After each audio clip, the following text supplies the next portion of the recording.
So welcome to our event, which is Diversity and Inclusion for Scaling Startups. This is where we're going to discuss some strategies that different sized organizations and businesses can apply at wherever you are in your growth cycle in order to, grow in a way that makes sense for you, that makes sense for your business and your objectives and your mission and your purpose, but that are also incorporating these strategies to increase your social impact, to be a more diverse organization, to be more inclusive of the diversity that you've hopefully been working on, and how all of that actually kind of fits within your larger strategy as a business. So one of the things that I do here is we're not there yet. We'll do that when we're bigger, when we're not in the sink or swim kind of phase, when we've reached more stability.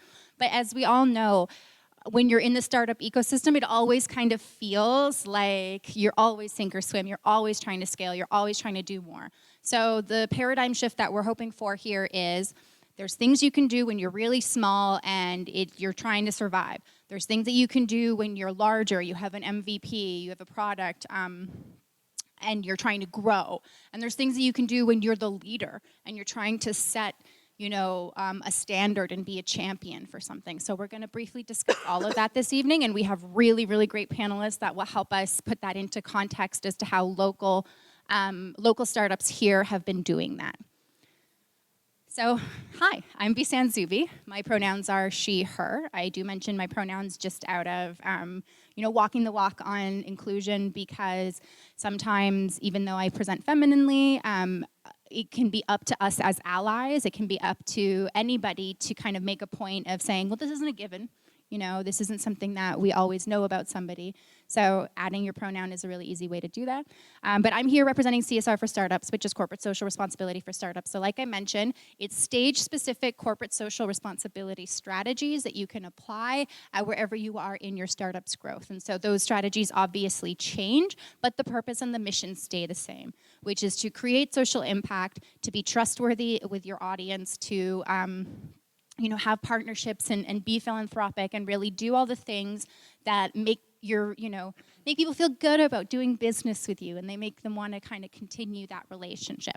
Tonight's event is going to be, it's a bit of an experiment, so we'll see how this works, but I'm going to talk to you for about 10-15 minutes just about giving you a baseline on diversity and inclusion, what it means when we say these words, what kind of the current understanding of that is in the business senses.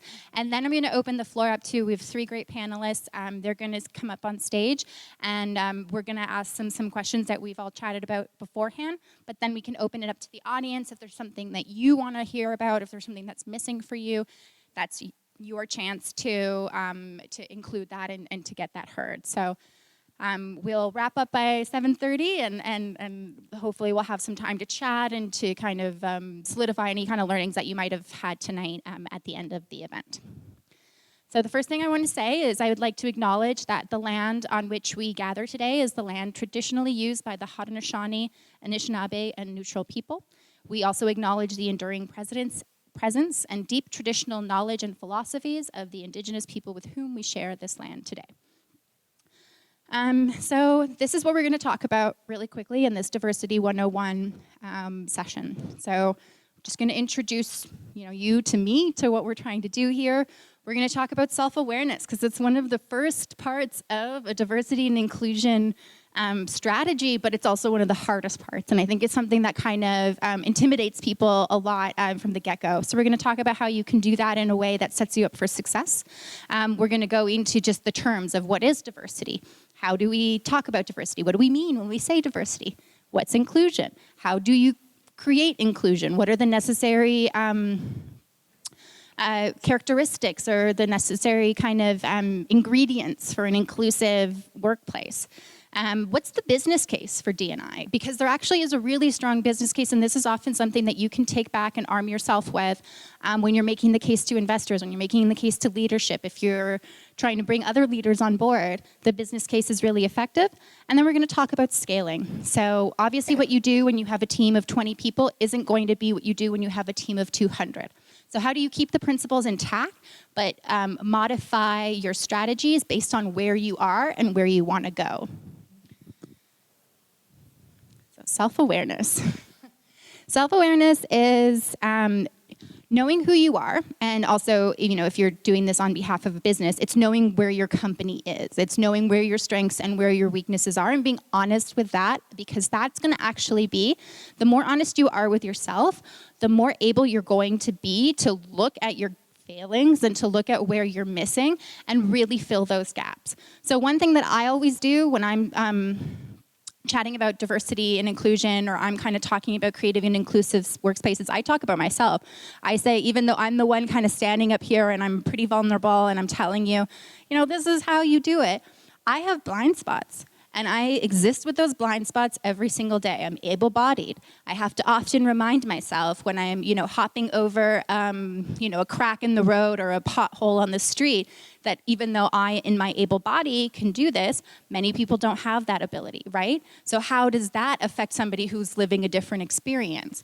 And I know that seems kind of minute, but that's really the construct of diversity, which is empathy for the myriad of experiences that other people can have in a day-to-day, life. But then the inclusion is, well, how do I make this thing that wasn't really an obstacle to me, but is foreseeably an obstacle to other people? How do I help work around that?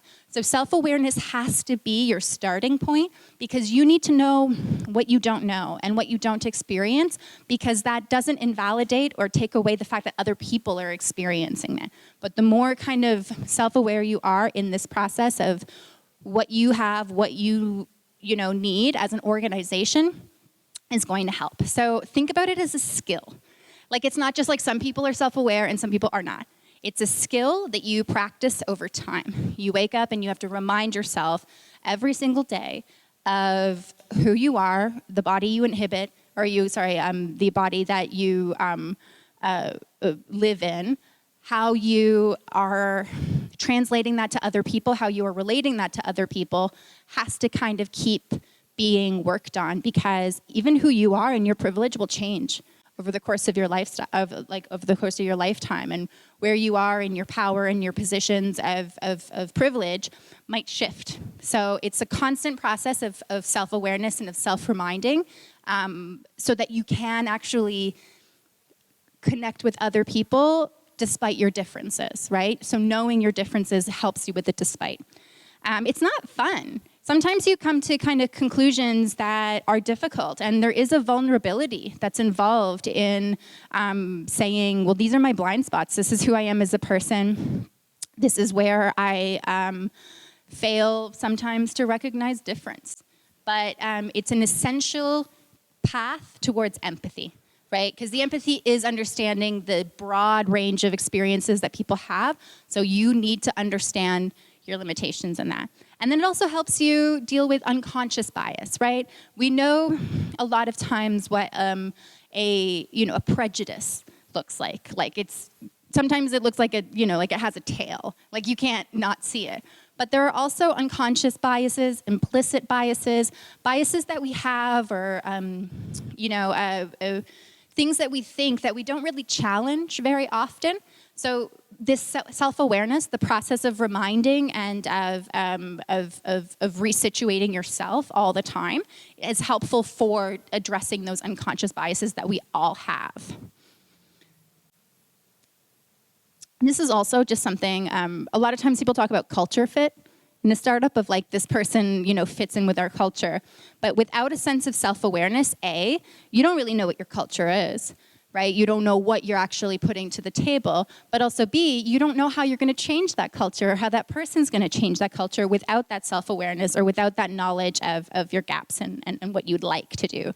The difference between isn't just knowing yourself, it's also knowing who you want to be and knowing where you want to go, right? So one is kind of essential to the other one happening. So how do I look at diversity? What does diversity mean? So diversity is deep. It's visible and it's invisible. So it's a lot of things, right? Like, I think a lot of times when we think about diversity in tech, we think about gender, of course. We think about race, of course. And those are very important and almost like crucial of a first step. But diversity is a lot deeper than that. There's diversity of opinion. There's a diversity of experience. You want left-brained people and right-brained people. You want introverts and extroverts. You want people who have experienced other cultures, or somebody from an arts background in a STEM place can actually give you more insight than just people who have a tech background or tech knowledge, right? So when you look at diversity, think about the diversity of all the things that make you who you are, and remember that everybody else has all these layers as well. So you really want to be thinking about all the different ways that people's experiences, their lived experiences, their education, sex, class, gender, sexual orientation, all of these things are all parts of this kind of mosaic of diversity. So think about it as also an ongoing project. Like you never are like diverse, done, and it's check, right? Like, I'm sorry, like there's no quick fix for, we weren't diverse, we're diverse now. It's an ongoing conversation. It's an ongoing kind of self-assessment, re-self-assessment. You kind of have to keep going. You never are done with it. But it's also helped by metrics and goals. So really, in the same way we're talking about self-awareness, where are you? Where do you want to go? What are your goals for that? It will really help keep you on track, and it will really help you with that self-assessment program. So you should also be representative. And I think this is something that people kind of get stuck on a lot, because it's like, we know that women are half of, the population. And ideally, you would want, a workforce that's half women so that it's reflective or representative of the general makeup of, the market, the diversity of the market. Race, sexual orientation, ability, disability, education, all those things you are given with the culture. You're given almost an average, and you don't have to meet the average every time. But what you really want to be thinking of is, how do I mirror the world outside? We have the great example of Canadian multiculturalism right now to look at and say, this is kind of it's an identity that as Canadians we are so proud of, but what does it mean? And how do I reflect multiculturalism? How do I reflect, the diversity of my community inside this office, inside these walls? And then also, in being representative, you become a champion. Like in showing images of people who are diverse, it makes a diverse candidate, it makes a diverse community look at you and think, oh, there's place for me there. You know what I mean? Like, this is a place where I could potentially be included and I could grow and I could blossom. But in championing the representation or the representativeness of your organization, you're actually creating more diversity because you're creating that standard. So think about how you talk about it and how you communicate that you are diverse, because that's also as important as being diverse, right? If a tree falls and nobody's there to hear it, what happened there, right? So if you're working on creating a more diverse workplace, be big and bold and honest about that, and that will also be helpful for diversity as a construct, right? The more we kind of normalize it, the more broad and the more widespread it will be. What do you mean by inclusion, right? Because diversity and inclusion go hand in hand. Well, inclusion means like you have this diverse candidate. You have somebody with a lived experience that's so different than you. But how do you create the conditions for them to thrive is really the end of the day. How do you create a workplace where somebody feels excited to go to, where they think that their experience is going to be valued and reflected back, where if they say, oh, but I'm coming from this background and that's why this idea doesn't work, that it's not kind of falling on ears that aren't listening, but people are actually saying, oh, this person's lived experience has told them that this is maybe a flaw in our design. Let's rejig it based on this person's input, right? So really, it's about acknowledging that we need to be both bringing in those diverse voices, but when they have something to say, that you're listening. That's inclusion. Inclusion is making sure that at the end of the day, you have a workspace that people can feel productive in, no matter what their, background is. So it's creating a workplace where people can physically access everything, right? It's where people, can thrive in different types of environments as well. It's also important to remember, let me just go to my next one. It's also important to remember that belonging is kind of the silent third, like it's dibs oftentimes, diversity, inclusion, and belonging. Belonging is a growth off of, inclusion. It's that you can actually shape this organization. That why you? Why not somewhere else? It's resisting the urge to kind of treat it like a tokenistic thing, treat it like a check. We've checked this box.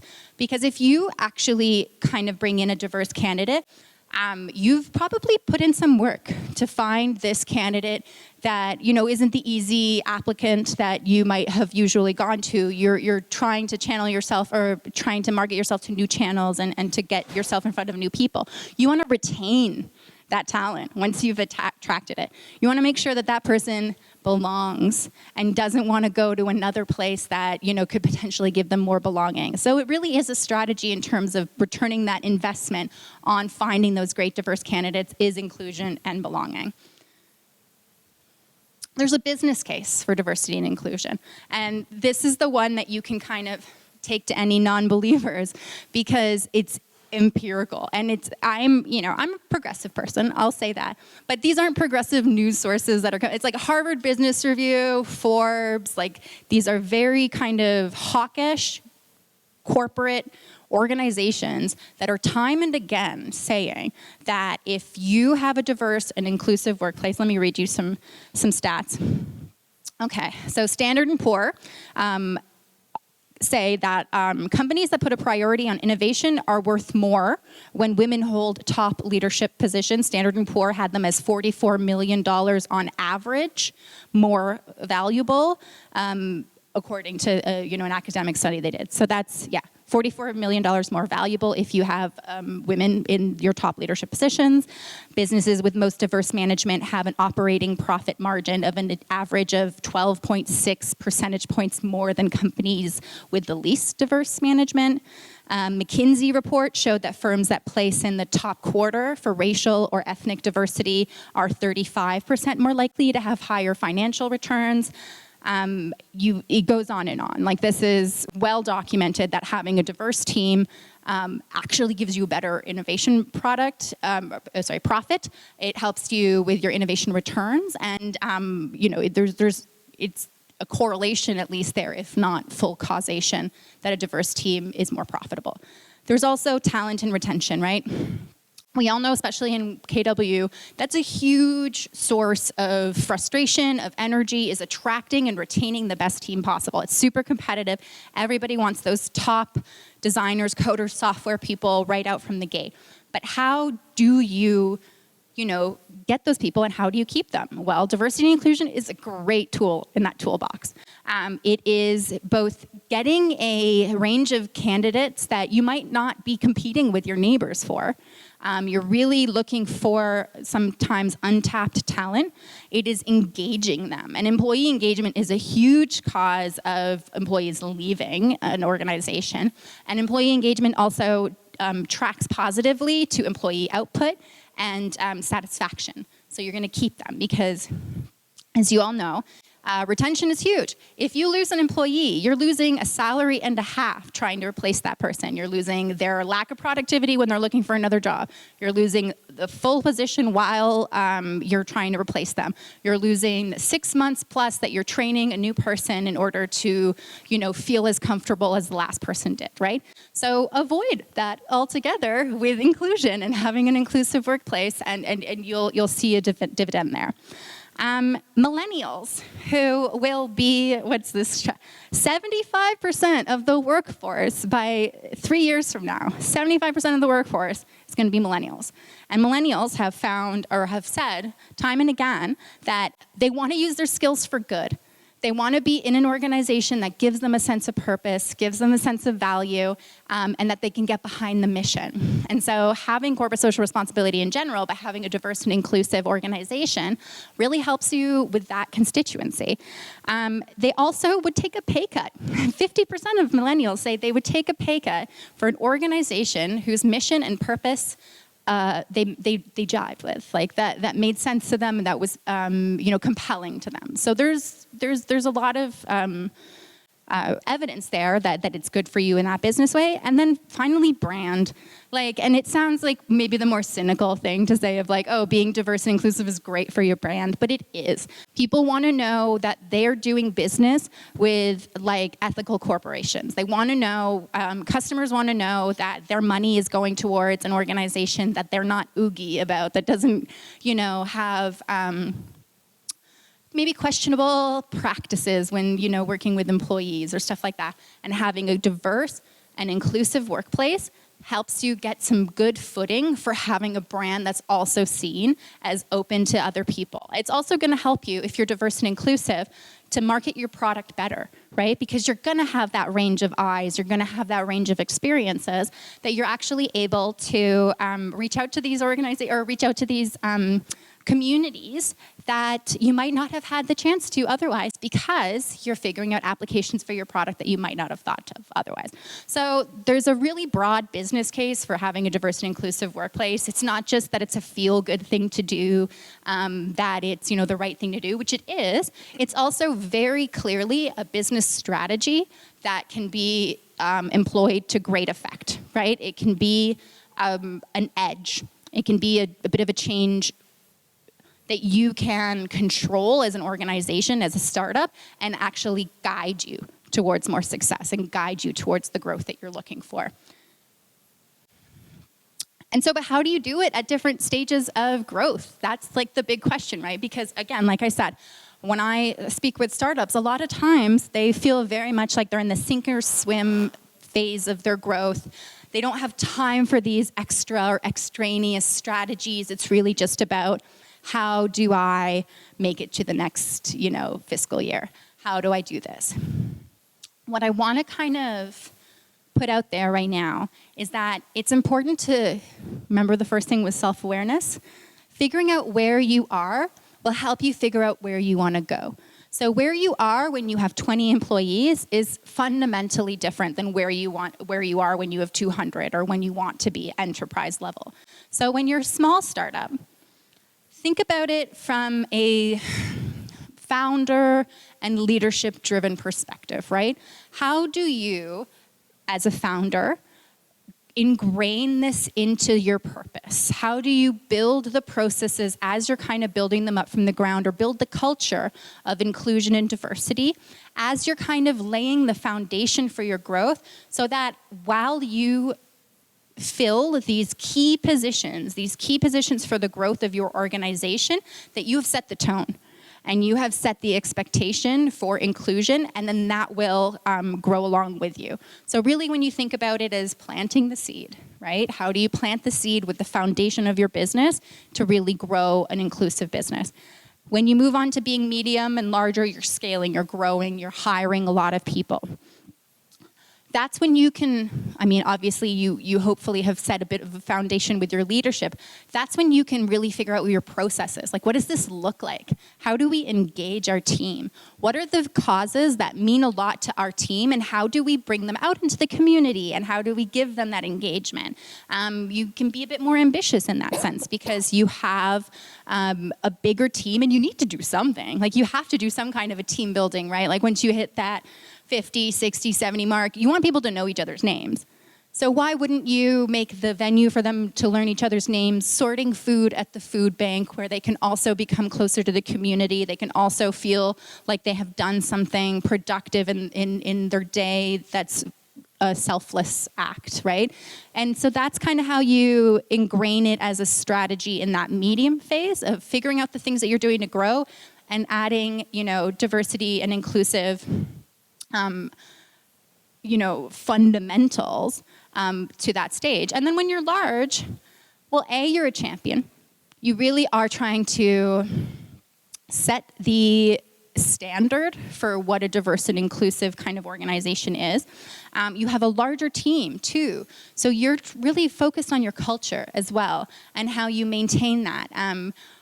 Hopefully, if you have grown in the way that you're able to be more mindful about the diversity of your team, and you can kind of make those decisions, it's great, because one of the things that we do know is once you've hit that really large stage, if you have a toxic work culture, if you have an unsustainable workflow, if you have something like that that's eating away at the morale, it's going to be so much harder for you to correct once you're really big. Like, you don't want that Uber turnaround, we're revisiting everything we've ever done and said because it's all been so kind of toxic. You don't want to have that existential moment. So ideally, before you get to that enterprise phase, you are working on that. And then also that kind of works within teams. So I, again, just don't want you to think that CSR is its own standalone thing, or diversity and inclusion is its own standalone thing. It's a tool, and it should figure into how your product team works. It should figure into how your marketing and brand and PR team works. It should figure into how your leadership team works. There's strategies that can be applied throughout your organization. It's not just one stream. It's not just product. It's not just operations. It kind of touches everything. So whether that's HR, whether that's product, whether that's marketing, whether that's leadership, whether that's community, like a community committee that does, volunteerism and philanthropy in the community, whatever it is, it has to be throughout your organization. So we are going to start with the panel in a second. I'm just going to introduce our panelists. If you can come up and we give them a round of applause, that would be great. Thank you, ladies. Thank you first off to Workhaus for providing the venue, and to Communitech and the peer-to-peer diversity and inclusion group for supporting this event. It would not have happened without their support, so definitely appreciate that. And also, Communitech provided the snacks, so thank you for the snacks. Always like a snack. So I'm just going to introduce them really quickly, and then we'll get the conversation going. Okay. So first we have Holly Holmes-Uniacke. Uniacke, sorry. E is silent.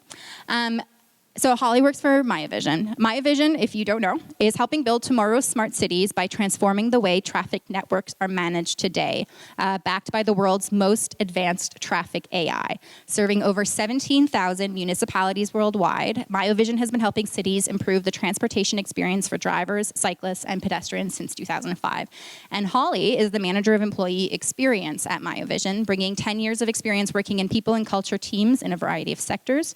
Holly holds a master's degree in organizational psychology, a professional coach designation from Ericsson International, and is the proud mother to her sons, James and Nicholas.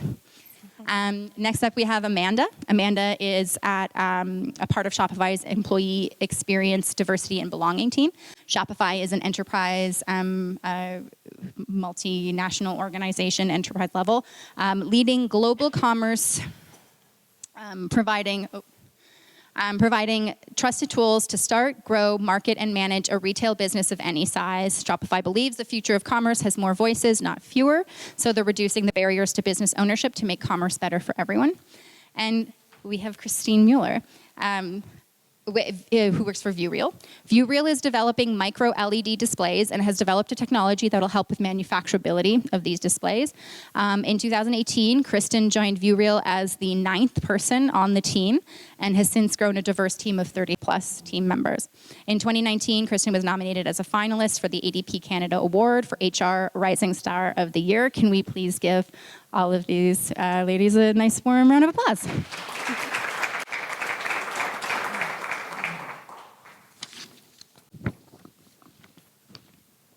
I'm going to sit down now. Is that what I want? Okay. No, I'm going to keep it on this slide. I'm just going to move this way so that I can look at you and not get in anybody's way. Can everybody see? Okay, let's do this.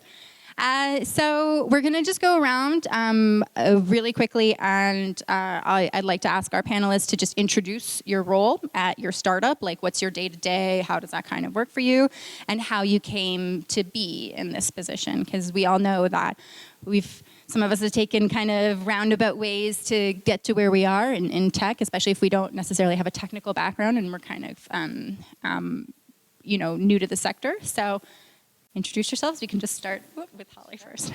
Is this working? Yeah? Yeah.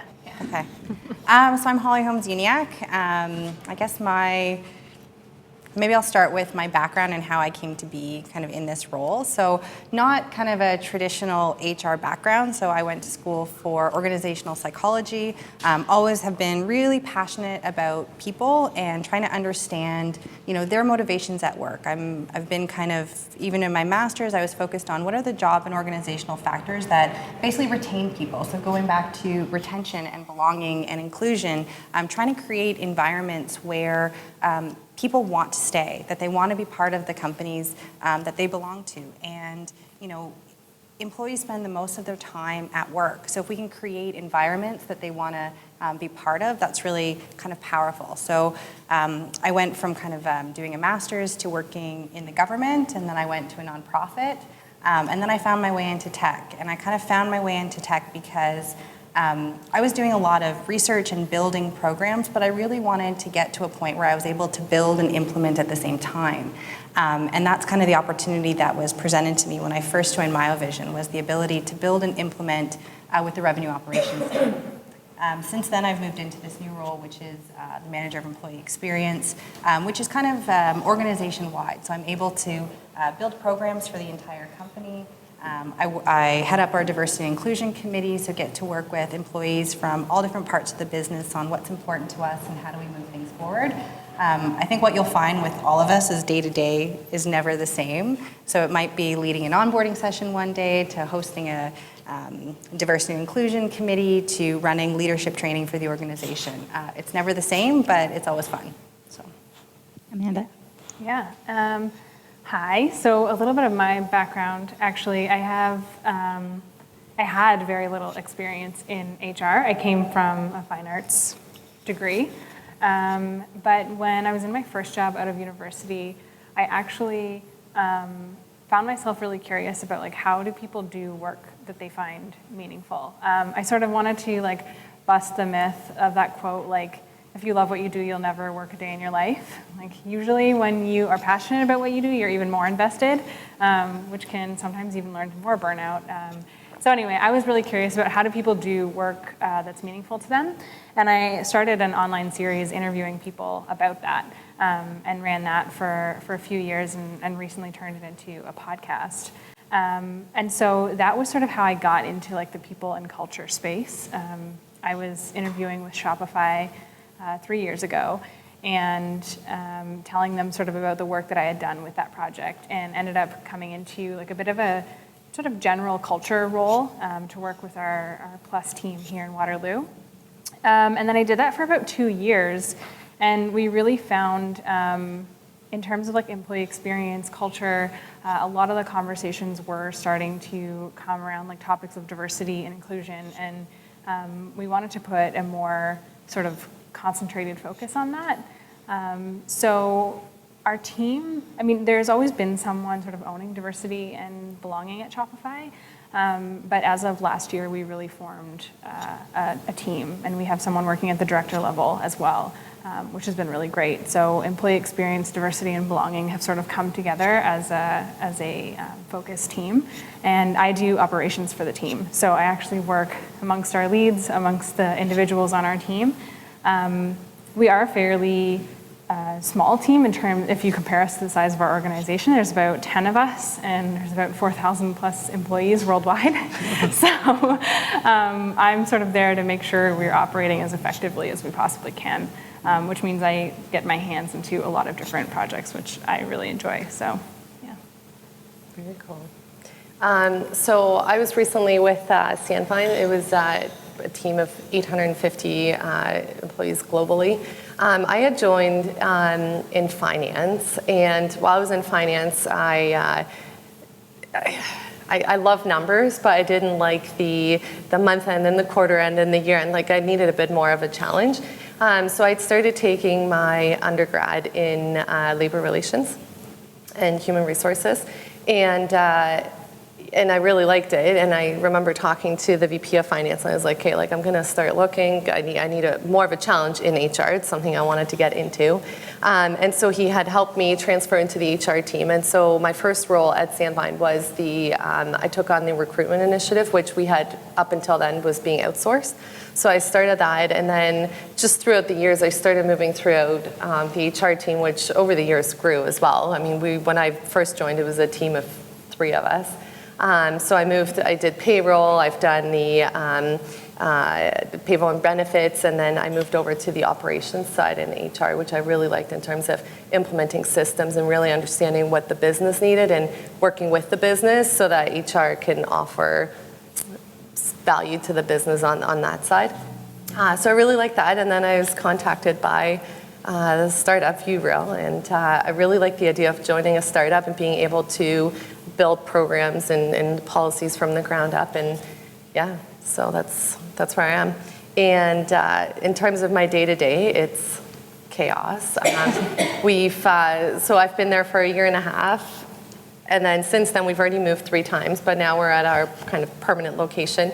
But even last year at this time, I was building desks with the team, and we were painting, and like literally everything you can think of was part of my role.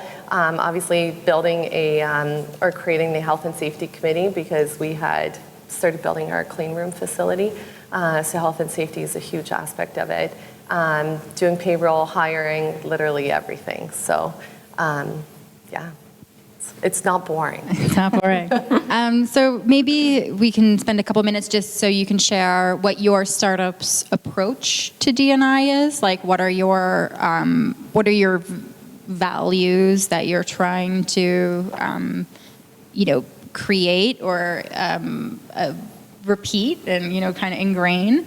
And then maybe like what are there programs? Because you all kind of mentioned something like about building, processes and building that. So how have you approached that? And we can just start again with Holly. Okay, sure. So I guess our approach to D&I is that I think we have moved from being lucky to being more intentional. I think that, for a long time, you look around the room and you're like, hey, this is really great. But then as you start to grow and to scale, you have to say, hey, I want to be more intentional about this. I want to have more effort and emphasis on the things that are really important to us as a company, especially in creating a diverse team and an organization where we have people who feel like they belong and they're included. So I say our approach is more intentional, but it's also recognizing the stage and size that we are. We don't have a chief diversity officer. We have a bunch of passionate people on a committee who are really trying to see change for the better in our organization. And so we have a committee, and I'd say what we started to do this year was I took it on in July, and we started to say, what are a couple small areas that we wanted to focus on? The first one being, attracting more diverse talent. The second one being our Women at Miovision network. So we had done a survey that kind of looked at diversity, inclusion, and belonging, and we looked at the difference between the experience of women at Miovision and the experience of men. And in some areas, there was a difference. And so we said, how do we, improve the experience of women at Miovision? And not saying they were huge differences, but there was enough for us to say, let's put an emphasis on this. So we created a Women at Miovision network. We hosted a breakfast series where Jen and some of our other executive leaders spoke about what are some of the challenges that they faced in their careers as women in tech or male-dominated sectors or roles. We talked about what are some of the challenges that women face, and we also had group breakouts where we could talk about what were some of our challenges that we might be facing at work. This kind of started to build a community of women at Miovision, and we've kind of continued with that initiative. Last Friday, we had a shoebox event where we put together shoeboxes for homeless women to deliver to local shelters, and we had male allies join in as well. So it was, again, just continuing to build that collective. Yeah. So just for like the practical so you created a committee. Can you tell us a little bit? Who sits on the committee? How big is it? What are the mechanics of creating a committee on D&I? Yeah, so it's volunteer based. It's people who are passionate about it, who are interested in it, can join the committee. But people do play active roles. So we have people from engineering, we have people from facilities, we have folks from product who sits on the team. There's a whole bunch of different folks who sit on it, and people take on different initiatives. So one of the people on the committee was really passionate about accommodation. So drafted up a whole sheet on, what are some accommodations information that we could be giving to people. The mechanics are we meet monthly, and even if there's nothing really big to focus on, we still meet to come together, even to just celebrate some of our wins. You want to go, Amanda? Yeah. So when we formed as a team, I want to say it was about 8 months ago, we sort of acknowledged that like diversity and belonging can be very complex and nuanced. So we wanted to get clear on like, as a team, what is our goal in terms of what we want to do for Shopify? And what we came up with was just that every employee feels included, valued, and heard, which again sort of goes back to some of the belonging pieces that you were talking about. And that's really kind of driven us through the last year of always making sure anything that we're doing is that like pushing the needle forward on that vision. And how can we measure that? How can we track that? All of those questions. I would say our approach, so there's sort of 4 areas, if I were to bucket them, that we focus on. We're extremely lucky to have an employee experience research team. So if you're familiar with like UX research, it's almost like that, but focused entirely on our employees. So doing really qualitative and quantitative research into our employees' experience and what can improve and making sure we're really data informed on that. The other piece that we focus on is engagement, and when I say engagement, some examples of that are our employee resource groups.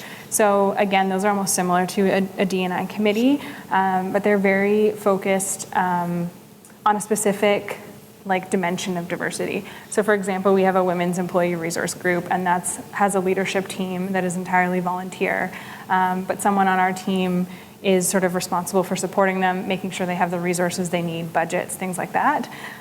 We also have one called Enable, which is our employee resource group for employees with disabilities.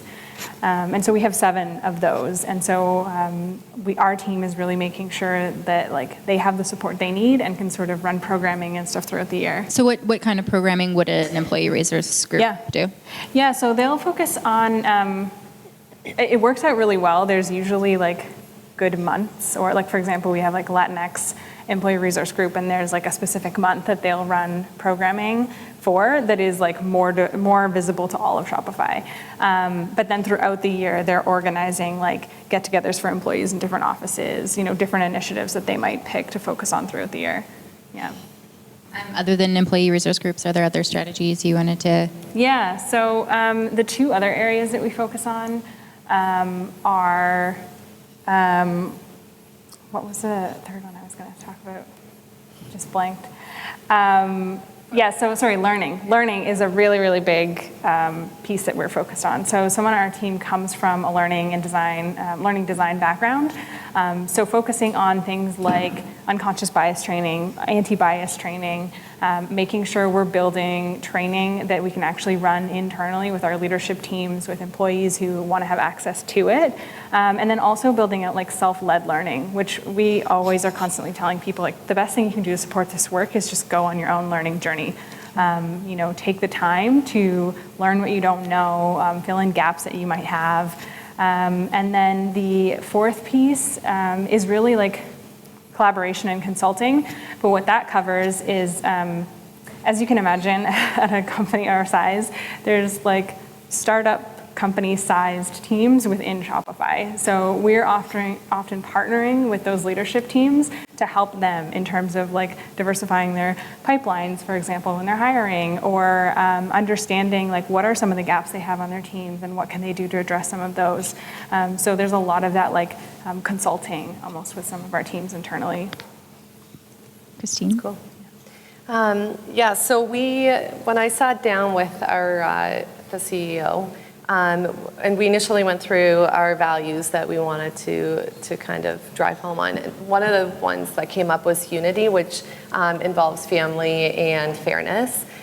So we've built our processes and some of our programs around that and emphasizing that. So for example, our hiring process, we've got an entire team that makes that has to come together and make a unanimous hiring decision. So it's not left up just to the hiring manager, or, because in such a small organization, it's very easy to hire, right? Like someone that went to the same school as you know somebody that, that the candidate knows. So that's one of the things we've implemented.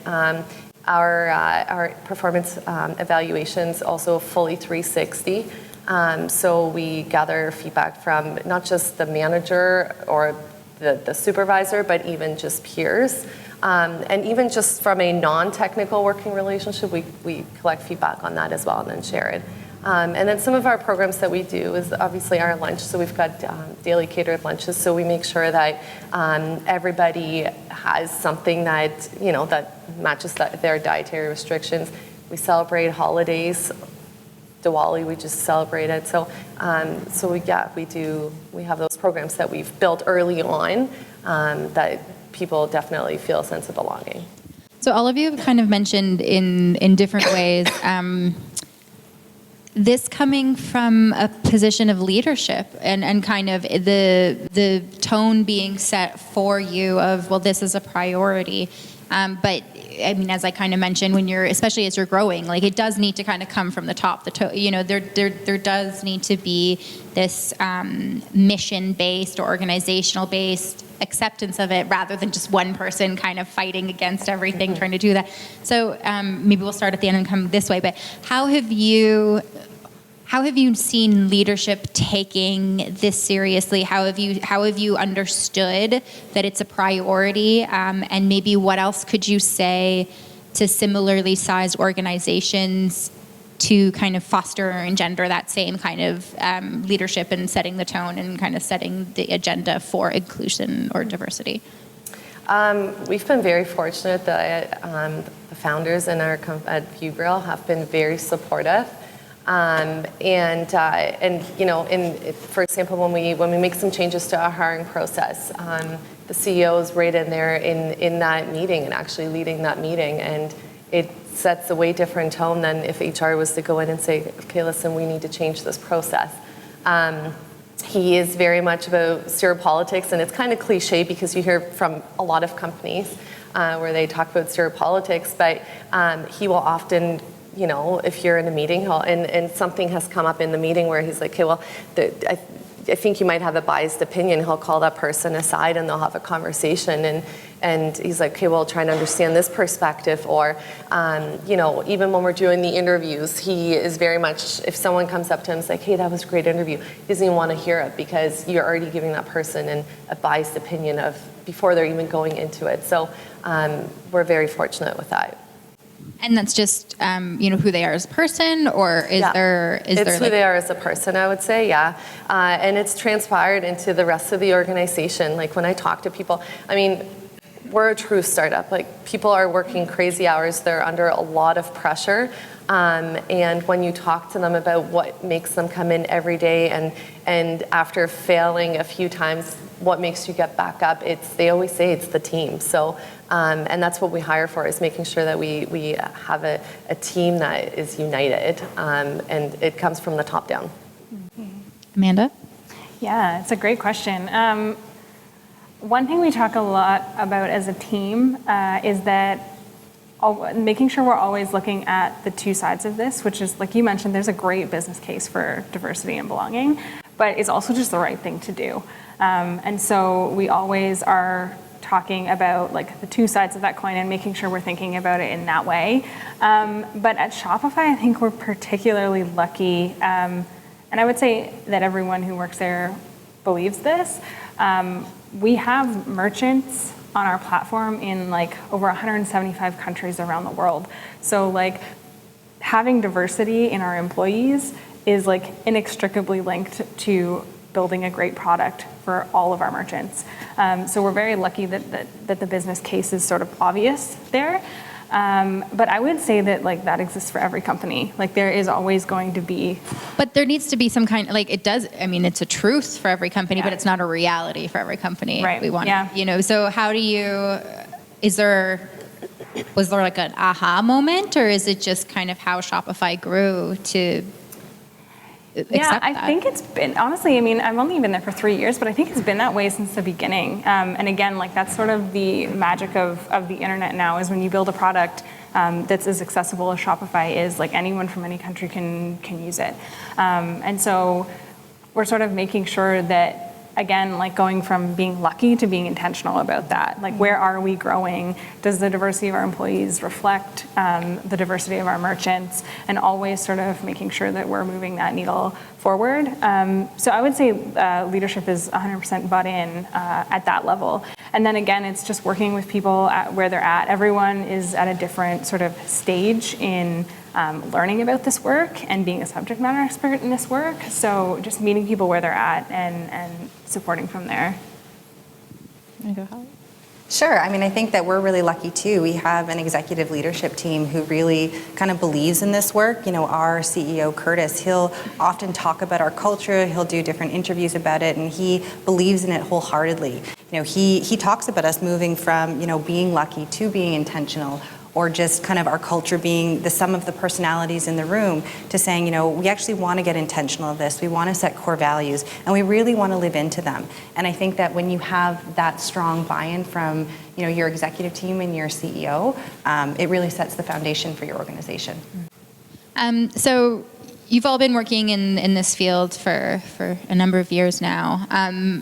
Is there a lesson, either it could be a success story or it could be a failure, but do you have any kind of lessons or experiences that you wish you had known when you first got started, and maybe you can help some of our attendees skip a couple steps and get those insights? I will start with Sure. I think for us, one of the biggest lessons learned was when we first started, you know, our diversity and inclusion committee. We had really good intention. Like, we were really excited about it. We got in rooms. We all talked about all the things that we wanted to do and all the things that maybe we thought were broken or that we could be doing differently.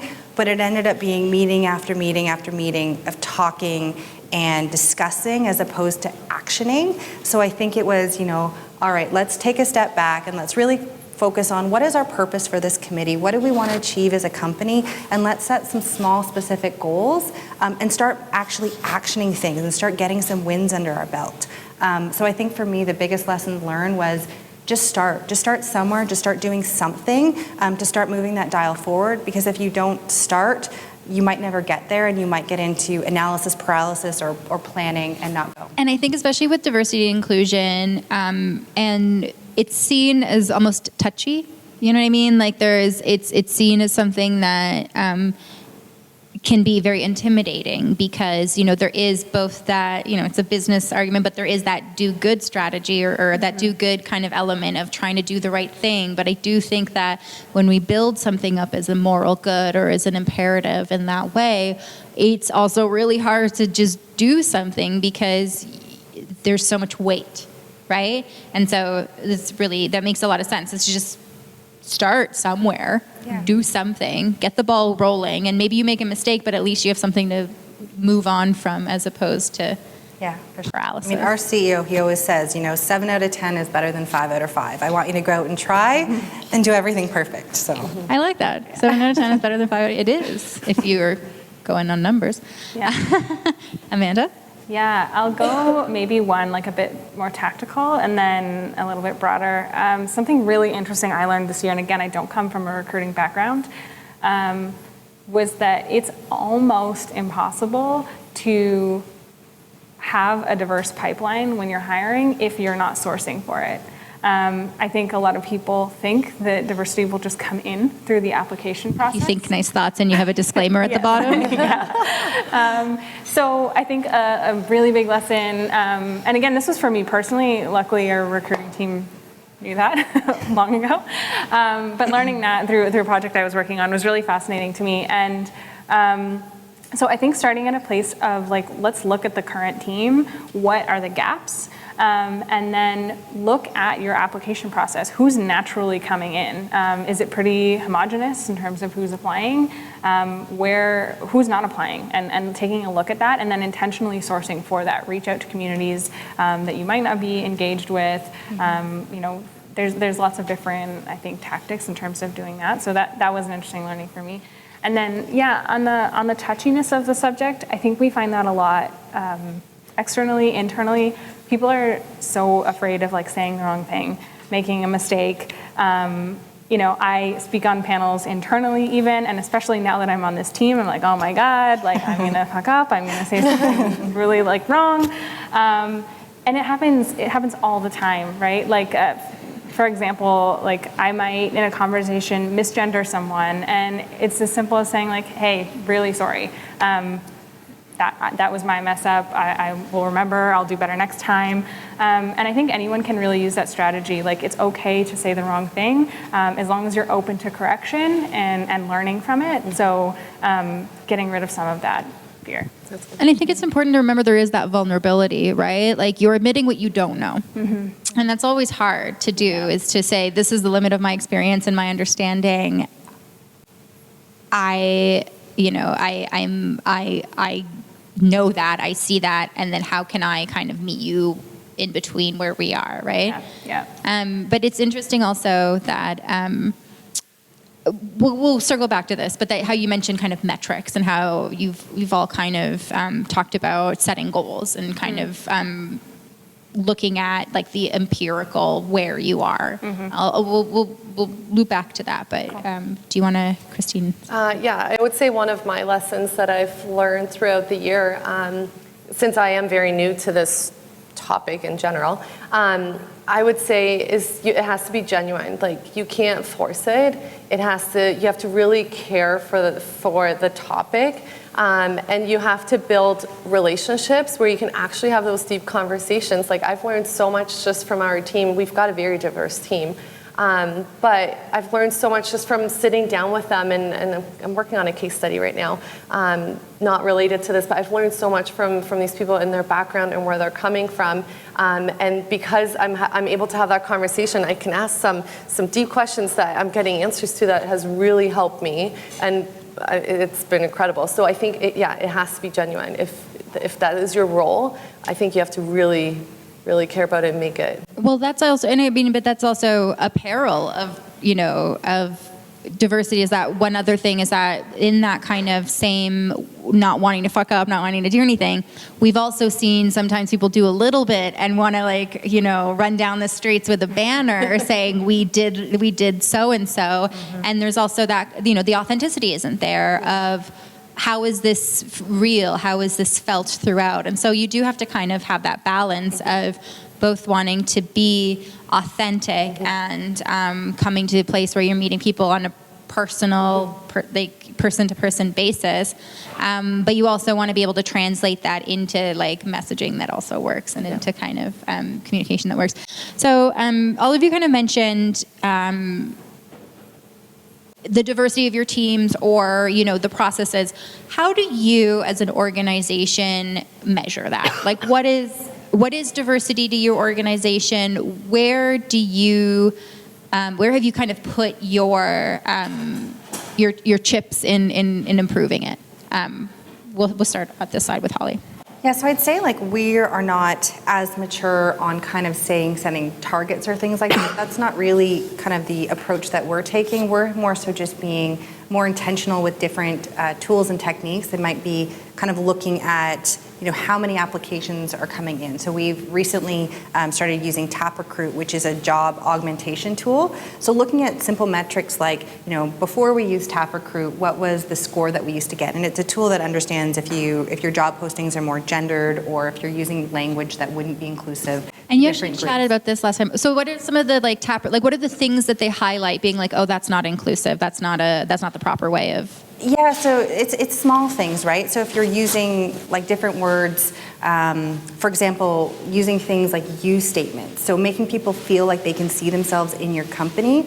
So instead of saying the junior marketer will do X, Y, and Z, it's saying, you will spend your days planning these campaigns or doing this or doing that. So using a lot of you statements are really important. Also just the language that you're using. So talking about, in tech, we usually talk about like this high-paced, maybe intense environments that, multiple priorities and things like that.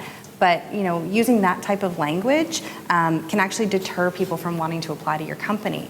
So I think it's kind of skinning down your job postings, like to what are the most crucial things that you're hiring for. I think that's a really big lesson learned too, is that we always want to put laundry lists in job postings. Here's all of the things that we want, but the research behind kind of applicants and how they apply to things is women will actually only apply to jobs if they feel like they meet 90% of the things on that list. So if you have a whole bunch of things on your job posting that are nice to haves but not needs to have, you might be kind of unintentionally kind of selecting out a whole bunch of really good candidates. So kind of getting really intentional about what are we actually looking for, skinnying down our application or our job postings.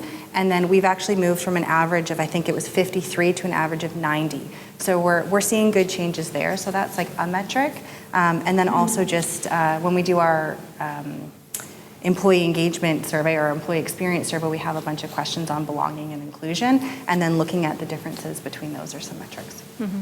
Amanda, metrics are kind of goals. Yeah. So again, being part of a large organization, I don't have sort of insight into all of it. But what we do is that we do have an annual diversity data survey. And so it's optional, of course, that people go into sort of our HR system and fill out their diversity data. And we look at things like ethnicity, sexual orientation, gender. There's a few other ones that I'm blanking on. But again, that's optional, so you can either not fill it out or say that you prefer not to say. But that data we do share internally with the entire company every year. So we are looking at it year over year to see how it's improving. That's on the diversity side. On the belonging side, this is sort of a new area for us, but our employee experience research team is actually looking at what does it mean to belong at work, and is that something you can measure? What does it mean to belong at work? But are there, I can think of, I guess, a couple, benchmarks of belonging in terms of a person's feeling of trust and agency of where they work, right? That's a good, but what else could maybe be a sign of, a workforce feeling like they belong or feeling like they're included? Yeah. It's a great question, and I'm not the right person to answer it. But I don't want to do any injustice to the research team, but they've been spending probably the last 6 months on understanding that and looking at how we can measure it going forward. Yeah. Awesome. Kristin? So I'm not going to lie, we're definitely in the, we've gotten lucky far. We've gotten lucky You're growing, and so how do you you can scale this? So we're looking at your male and female ratio, just in terms ethnicities, and then the countries that our team members represent, which we've got 11 countries being represented out of 32 employees, so it's pretty significant. That is, 11 out of 32. Yeah. So we're looking at that kind of stuff, and it's more of a hey, fun fact team, and we make a Jeopardy game out of it and get to kind of know each other. But in terms of measuring and setting goals, we're not there. So I think it's a really interesting being from the smaller kind of still very much growing. You came there when there were 9 people, and now you're at 30 something. You do have kind of a mind for how this will scale and how this will grow with you, right? How are there ways that you're maybe creating open-ended processes that can, scale in that way? Yeah, it hasn't been something we've talked about. But I've got a lot of takeaways. Well, that's why we're all here to learn from each other, for sure. Yeah. And so we're, you're women in the tech sector. Do you have any kind of why tech? Why does the tech even need this? Why are we even talking about this today? Is there something unique about tech in the way that we can approach this? And how does being in the tech sector frame your approach to diversity and inclusion, if at all, if that even is a consideration, or if maybe it's just like every other industry and we just need to be looking at best practices and all that. We'll start at the end with Kristin, if that's okay. Kristin? Yeah, that's a tough one. We can start with Holly. The thing is, technology is everywhere, and it's global. Like you can have a company anywhere, and it affects people globally, right? So if you're only keeping it to one demographic that's in that industry, I think you're missing out a lot. So it is super important. I do think it's something that other industries also need to look at, but tech, it's so accessible and it's everywhere that it has to be. But you work with like an actual physical product as opposed to software, like you're creating. Yeah, so we're still in the R&D stage. Okay. So we don't have, well, we've got investors, but we're not at the stage where we're selling product yet. So And could you maybe, does having, you built that diverse team, are there tangible ways in which that has actually affected, like, because you're still building a product, because you're still kind of on your course towards MVP or course towards getting to that comfortable, everything's running smoothly phase, has diversity and inclusion been a part of that strategy for that growth? I wouldn't say it's been not an intentional strategy. It's something that was in the back. Yeah, it was in the back of our minds, and like I said, we've gotten lucky to where we are. But the thing is that one thing that's been very difficult is that we're working with technology that's very new. Like we're working with technology that is going to be on the market in 2021. So it's not like you can hire people that have that experience, and that's what's been really tough.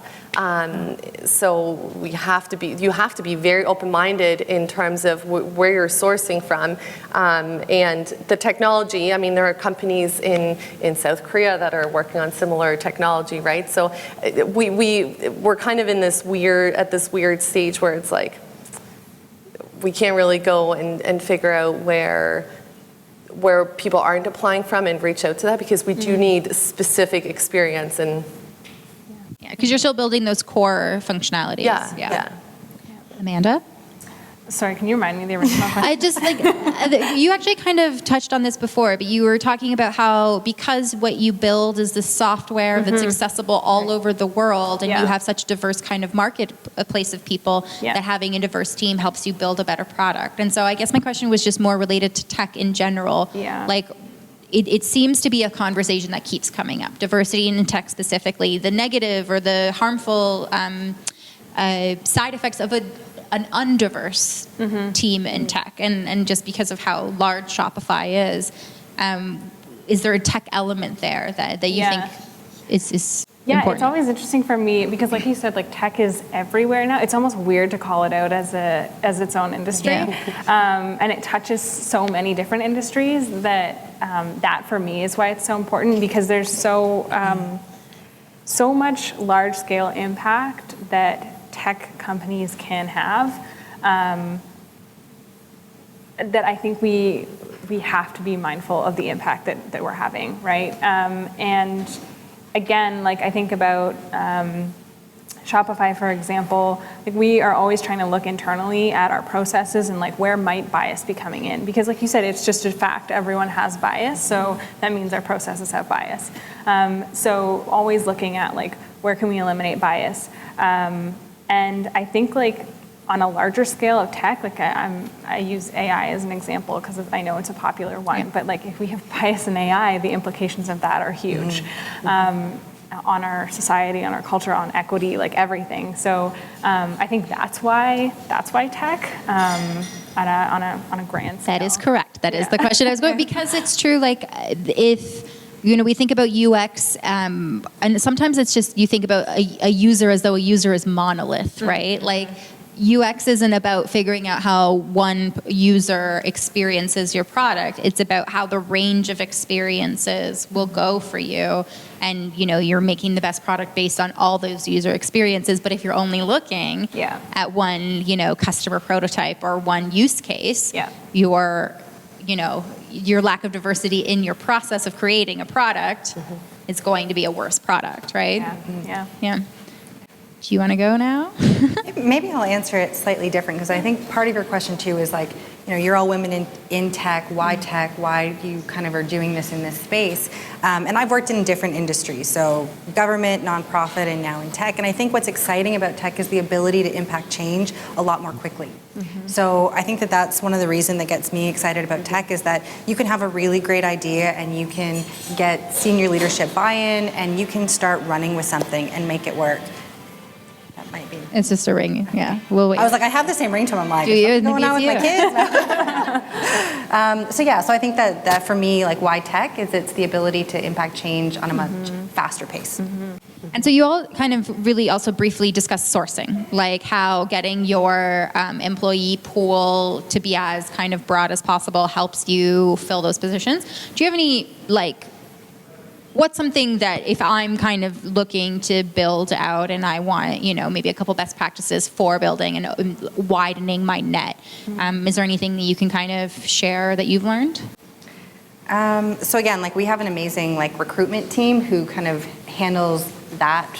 So I'm definitely not the expert in recruitment. But what I would say is, being intentional about your job postings is a lesson learned. And also trying to make people feel as comfortable as possible in the interviewing process. So, we are looking at kind of implementing having a woman sit on every single panel interview, just so that we make sure that we have that kind of diversity in the room. Amanda? Yeah, I'm trying to think of the most useful answer here. There has been a really interesting project at work in terms of looking at different communities and then potential strings you can use on LinkedIn, for example, to find people. And again, not the best person to speak on that, but I think that's a really interesting idea. I've heard a lot of different strategies in terms of even when you're looking for maybe a certain role or a certain experience, doing some quick research on the different ways that role or that term shows up, or the different ways people might be pointing to the same experience or the same role that could be phrased in different ways. There's so many creative job titles out there now that sometimes it can make it really difficult to find. You can basically make up any job title at this point. Yeah. And then the other thing I'll say about sourcing, actually, again, we're so lucky to have a great recruiting team. And I'm sure anyone who's hired before can probably speak to this or has recruiting experience. But when the hiring manager or the person who is actually going to be working with that person reaches out, the response rate is way higher. So I think partnering with your recruiting team, or if you don't have one, just making sure that you're still part of the hiring process even as you build a recruiting team. Because it's just more hands on deck, but it's also the response rates are generally much higher when the person who you're going to be working with is the one reaching out. Kristin? Yeah, so one of the things our recruiter actually was doing, he sat down with our team members, and again, it's easy to do when you only have 30 plus employees, right? So it's you can get through that in a. But that's important, right? Because almost do it while you only have 30, because you can't do it when you have more. That's right? So you can actually sit down and collect all this data. But one of the things he was doing is he sat down with them just to understand what are some ways that they have in the past looked for jobs, and there's actually been some really interesting ways that had come up, and then also understanding where they're reading about their technology and where they're getting technology updates, and then following those forms, and then seeing who, and then doing a search within that as well. That has been helpful. I mean, again, we're in nanotechnology. That's been a fairly new program at the University of Waterloo and even globally. So it's really just starting to ramp up now. But yeah, trying to figure out those different technologies that people are following and what they're reading up on, and following those media outlets. And so we'll also open up to the floor. If you have any questions, start thinking of them, and we'll go to you in a round or two. What are your stretch goals?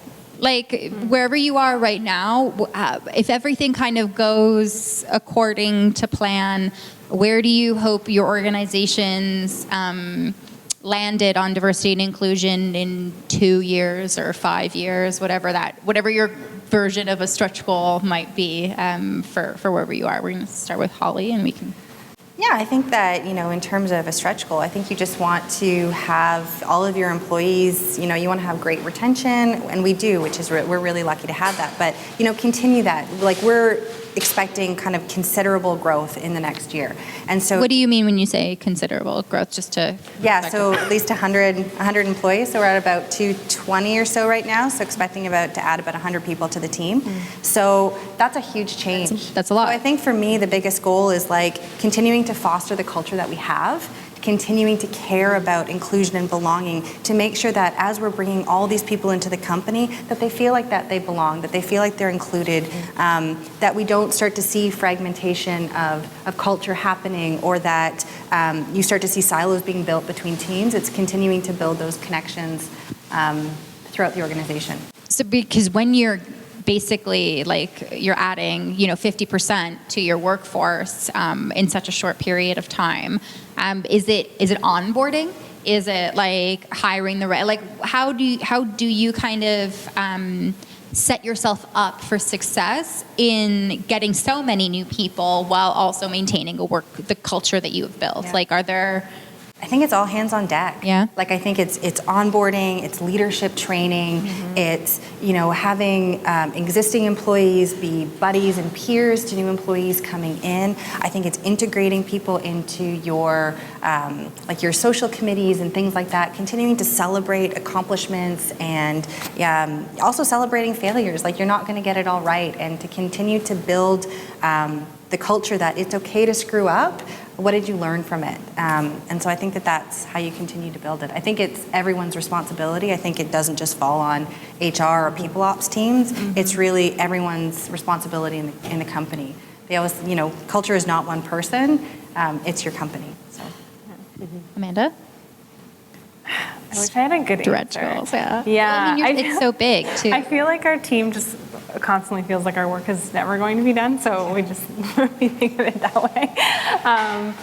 A stretch goal, though. I think we look at some indicators, right? And I think when some of our belonging research is in a good place, really looking at that, because I actually think with a workforce that's so large, belonging is actually our first. And I don't want to say first, but it's the most important factor, because those 4,000 employees, if they feel like they belong, they can come and do their best work every day, they're the best sort of referral network for more employees. So I think that's really what we're looking at. And so a stretch goal would actually be can we reliably measure belonging, and then can we move the needle on it is really where I think we're looking.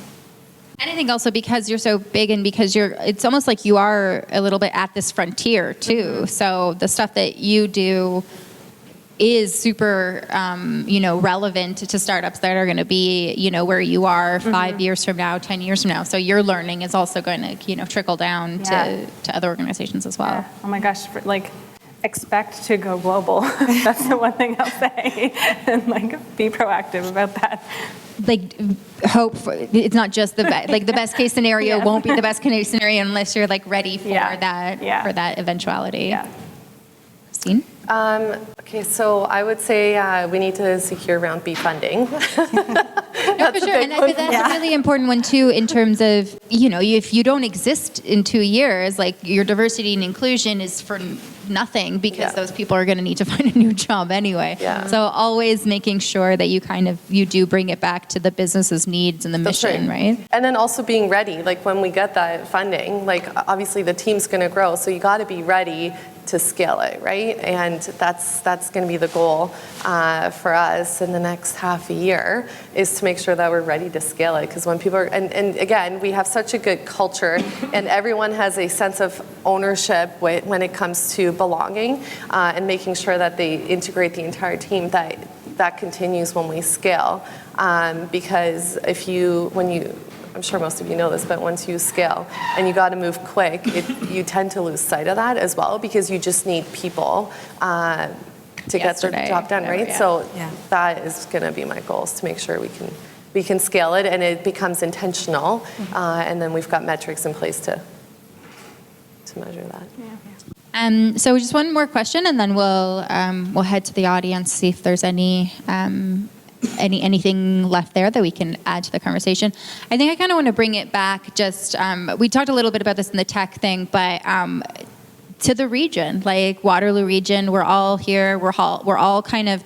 It's a really interesting tech ecosystem that we have here in town, in that it's competitive but collaborative, and it's very much about business excellence, but also doing things better and doing things in a thoughtful way and being inclusive and being kind of community oriented. And I'm trying to connect that also to how diversity and inclusion adds to culture, and it adds to, creating a feeling of, you don't want employees to feel like they're at home when they're at work, feel at home when you're at home and feel at work when you're at work. But how do you create agents attachment to the mission through the community and all that stuff? So just maybe if you could give a little bit of context as to how your organization works within the broader community, how you see yourselves within the broader community, both within the tech community here, but also with the community at large, and how that could potentially maybe help your culture, help your inclusivity as an organization. Kind of I'm throwing this on you guys, but I know you have it in you. Do you want to start with Holly? Oh, great. I think one of the things is we have a social committee, and we try to do not just fun events, but also kind of events that take into account the community. We've built homes for Habitat for Humanity. We volunteered at the Ray of Hope. We did the Shoebox Project to give back to local homeless women. So I think for us, it's about, we have fun, but we also do things in a responsible way and try to give back to our community in different ways. I think everyone kind of in the region always kind of is generous with their time and their knowledge. I think you can reach out to anyone on LinkedIn or have a coffee chat with someone, and everyone's always willing to offer their perspective or their lessons learned. And I think that's how you continue to build the ecosystem of the tech community, is just continuing to be generous with your time and your knowledge and giving back in the ways that you can. There's definitely, I only moved to the region a couple years ago, and there's this saying of the barn raiser community, which has to do with the Mennonite background of the community, where if there was a barn that needed to be put up, everybody would come together, and it would take maybe 20, 30 minutes if you got everybody in the community to come do this together, as opposed to just one person spending days and days and days on doing it. There's this mentality of we're a community, we're all here for each other's success. And I do kind of see that in terms of how different tech companies in town interplay or interact. Yeah. Amanda? Yeah, it's usually, we usually focus on the tech space in particular for understandable reasons. And I would say there's it's a multi-pronged way. We had, last year actually, I was part of building a volunteer program because employees really do ask for those things. And then volunteer program is both on an engagement side, and it's also skill development and employee development. Yeah, so looking for ways, it was a really great company actually, if anyone's looking for, they're a local startup called Epoch, and they would pair employees with relevant volunteer opportunities, but also you could see what other employees were going. So it was a great team building, relationship building, especially as we're now 300 people here in Waterloo. Not everyone knows everyone anymore. So that was a way for us to sort of get out into the community more. And then on an even more sort of intentional side of things, we run a lot of local sessions and workshops to help people get into entrepreneurship. So actually bringing people into our offices and learning how to get a store set up, learning marketing techniques, SEO, things like that.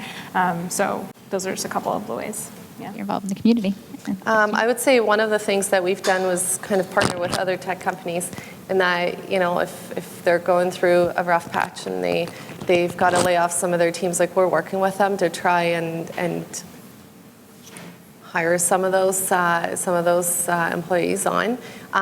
So we are working with other tech companies to make sure that we help retain the talent here. But from a greater community perspective, we do, so we've got daily catered lunches, and we said as a team, we decided that once a month we're going to brown bag it, and then the money that we'd be spending on lunches, we're going to donate back. And so every 3 months, during our town hall, we vote on who it's going to, and it's typically been the food bank, just because you're reaching a very big group of individuals that need it, right? And again, it's a diverse group of people as well. So.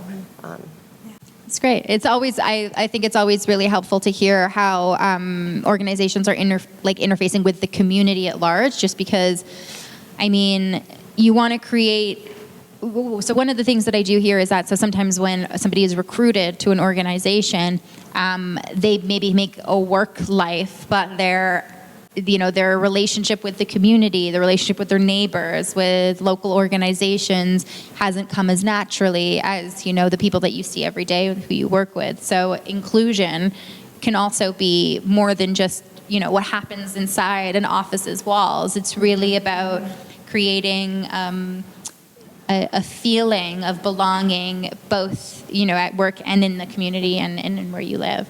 So I thought this was really interesting, and thank you all. I think it's really important to get those different perspectives on the issue, because the same way we're talking about diversity of experience on the individual level, there's also a diversity of situation on the startup level, right? It is very much about realizing where you are, where you want to go, and understanding that this is a bunch of tools that we're talking about here. It's going to fit in your toolbox in different ways. It's not going to be the same tools for a different organization because you have a different problem or a different challenge that you're looking at. So can we give everybody a nice big round of applause, please?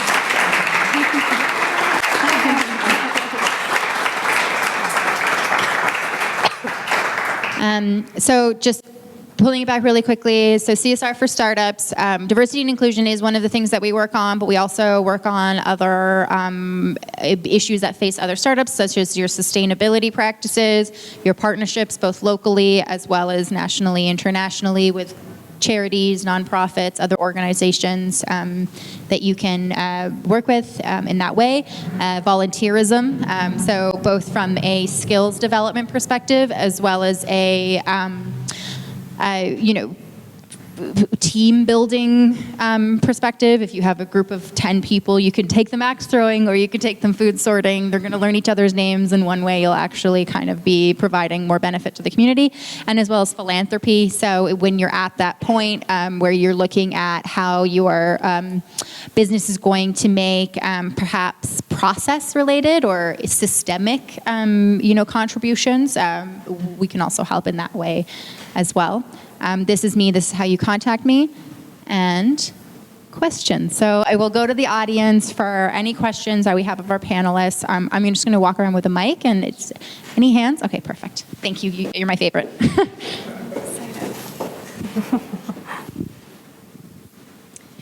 Hi, everyone. Thank you so much for the amazing panel. One of my questions is about how we manage the emotional labor for folks who are maybe in a space where they don't see other people like them at an organization, at their workplace. So at a lot of organizations, if we don't have the levels of diversity and inclusion and belonging that we would ultimately like to achieve, it can sometimes fall to people who are experiencing that exclusion, who maybe don't see other people like them, or with similar backgrounds or things like that in a space, to voice those concerns, to point out some of those gaps. And I'm curious, what are some of the strategies that you've seen or maybe implemented to kind of alleviate some of that burden so it doesn't become something that someone has to do every day on top of their work commitments and the things that they're contributing for their role, also having to talk about their personal experiences, maybe things that are challenging, and just take emotional effort to talk about and bring up all the time. Mm-hmm. Thank you. take it if you want. So the question was, how do you kind of create processes around making sure that the people who are experiencing othering in one way or another based on their identity, their experiences, how do you alleviate the burden from them to do the emotional labor of correcting or of creating that culture, and how do you kind of lead that charge yourself organizationally? So are we okay to start with Holly or Amanda? Amanda, I can start. take it. Okay, Yeah. perfect. So super real problem, and definitely a valid issue that we see. I think honestly the best thing is awareness and education. So actually, like when we're doing our anti-bias training or having sessions with leadership teams, making them aware that that is a thing that exists, that is a problem that people face, is the one side of things. And then I think our employee resource groups actually are a really great way of combating that, because as much as they are people who obviously identify with those communities, they've stepped up into a leadership role to say, we are here to help educate the organization on sort of the lived experiences of people who identify with this community. So we have Slack channels where it's totally okay for you to go in and ask a dumb question, or if you don't feel comfortable doing it in a public Slack channel, who's on the sort of leadership team to go and ask that question to. So I would say those are two ways, but it's really a difficult issue, and not an easy solve for sure. Yeah. Anyone else? Well, I would also kind of add to that allies, like in enabling people to be allies or to feel like allies in those positions. A lot of times it requires, first of all, that kind of frank conversation, right? Remember how, again, like I always start with self-identification and kind of knowing the limits of your understanding, because I think that is the first step to being an ally, right? Of knowing what you don't know and thinking in that way is the first way that you can kind of stop to think of, oh, maybe I said something just now that wasn't taken the way that I had intended or didn't think about my intentions or something like that. That's how you kind of build allyship, and you build the shared burden of these conversations, because it definitely is a real thing that the lived experience of those people, it often falls onto them to explain that and to share that, and it's exhausting, right? So a lot of times you're going to be almost looking, a lot of times, like if somebody mispronounces your name, you maybe correct them the first time, maybe the second time, and then after that you're just like, I guess that's my name now, like I'm just gonna have to live with this, as opposed to, how great is it when someone's like, I don't know if I'm pronouncing this properly, can you walk me through this, right? And that means so much to somebody who has a name that's difficult to pronounce. So always kind of so I think just in addition to kind of creating resource groups, creating institutions, also empowering people who can speak out without it costing them their without it being attached to their emotion or to their identity, the people who can just be allies, giving them the tools that they need as well to address that in the workplace. Any other question? Yes, Lisa. Hi, thanks for the great talk so far. I was wondering if any of you could share experiences on how you've approached a lack of diversity at the leadership level or senior leadership, because where I'm working currently, we do have a great diverse team in terms of our sourcing and hiring. It's just moving up to leadership is where we're seeing challenges, and I'd love any advice on that.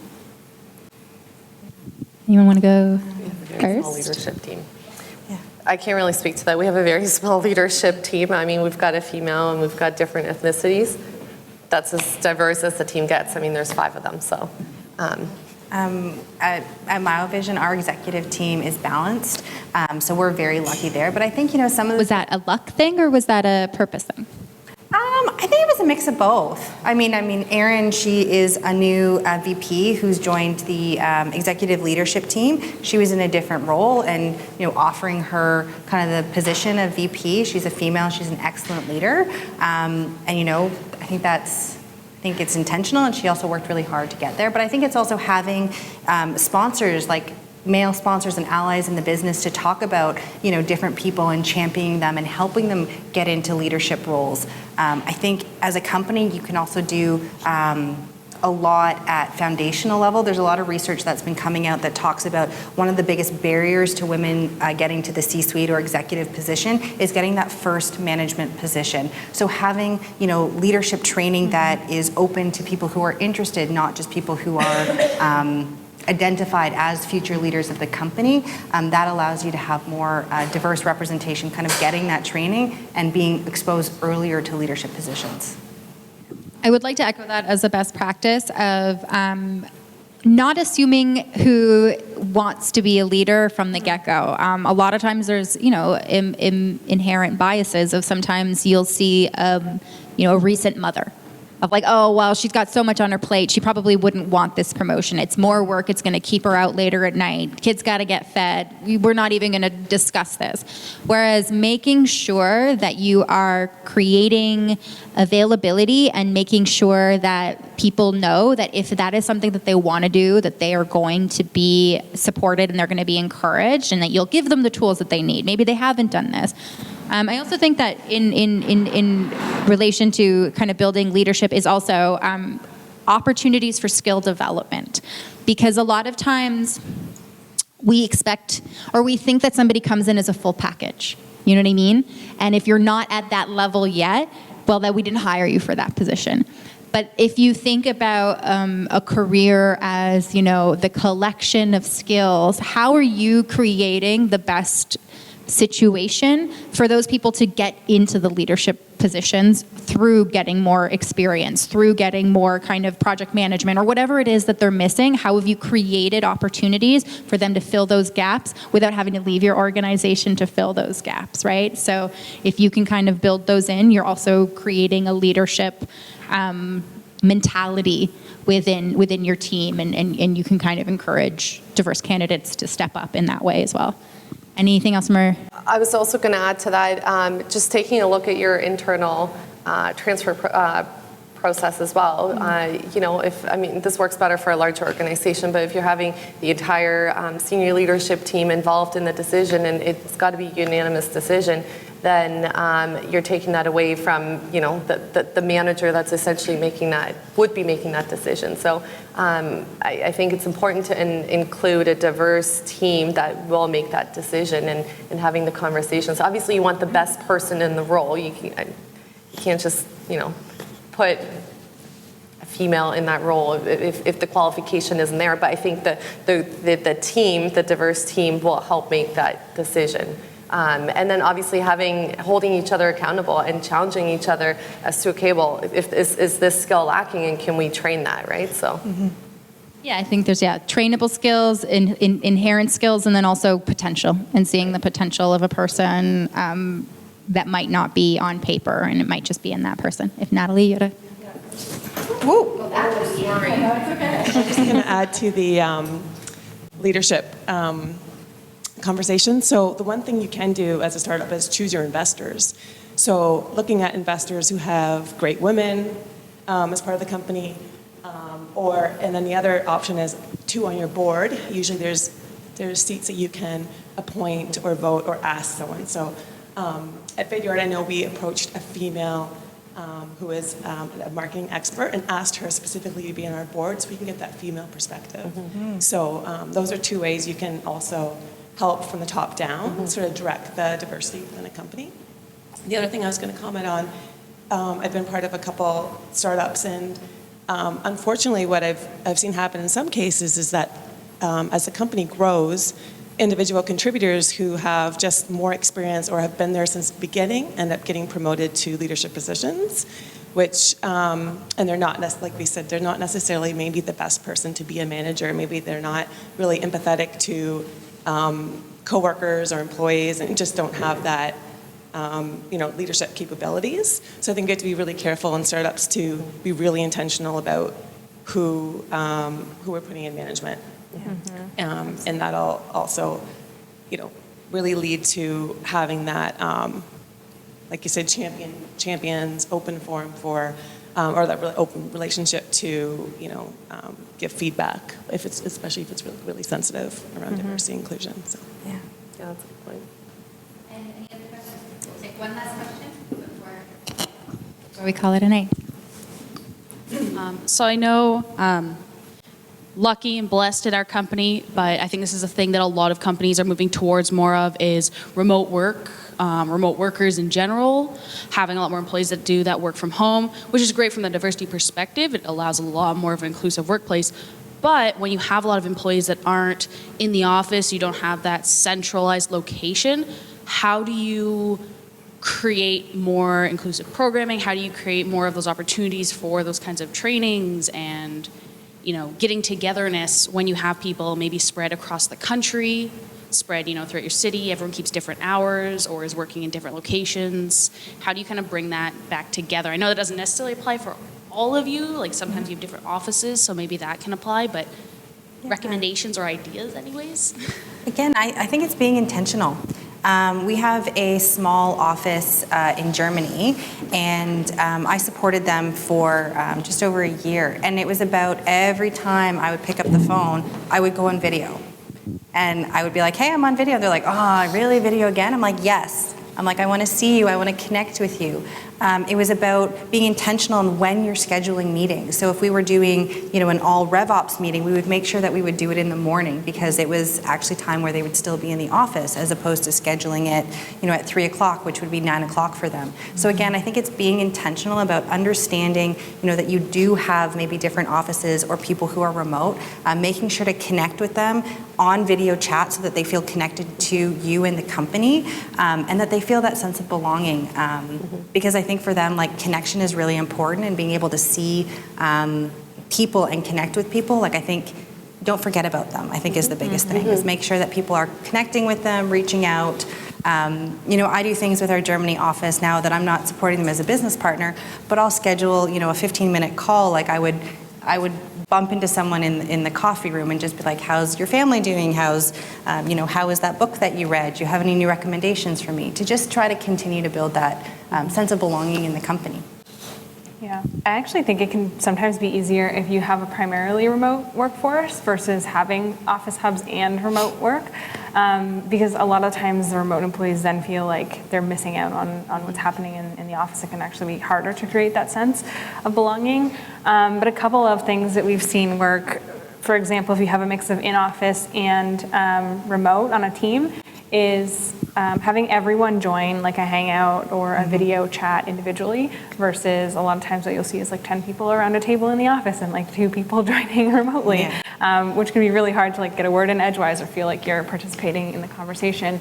A couple of teams, what they'll do too if they're fully remote or even have a couple team members in office is they'll make a commitment that they're not going to make any decisions outside of they'll have a dedicated Slack channel, for example, and it's we're going to commit to only making decisions in this Slack channel together versus going off and making a decision over here and then the people who are not in the office or aren't connected hear it or are updated on what happened. So just little things like that. Transparency, yeah. Anything else? So for us, our remote team was a 9-minute Uber ride away. We had part of the team working at the Quantum Nano Center at the University of Waterloo while we were finishing up our facility and building our own clean room.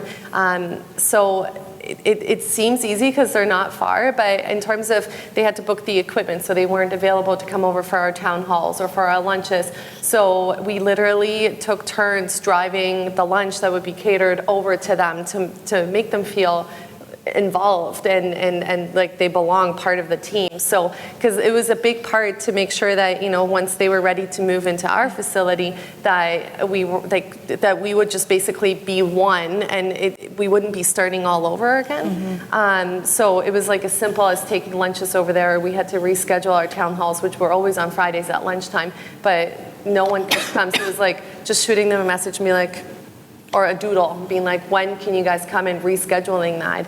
So that was a big one. It sounds simple, but trying to coordinate that and making sure that they felt included, especially when you're just starting out, right? You don't want anyone feeling even left out. Like, you got to start it right from the beginning, and you got to build that into everything that you do. And then the other thing is too, it's something that we've encountered, but during Ramadan, just our town halls, we ended up changing them so they were before lunch, so that people can leave the office. They didn't have to be in the office during that lunchtime. So just being mindful of that, and yeah.